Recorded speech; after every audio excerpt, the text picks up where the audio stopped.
Hello mga idol. Nakakuha na naman si Alpha. Ito, lalaki. Doon lang sa Yan siya Yan ang pulot.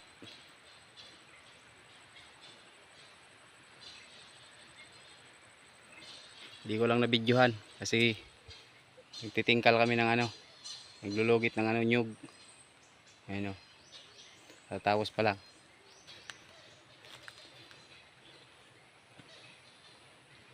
Kuha na naman si Alpha. Nakuha na niya yung matador. Napakalaking busis. Whew. Ganda. Laki.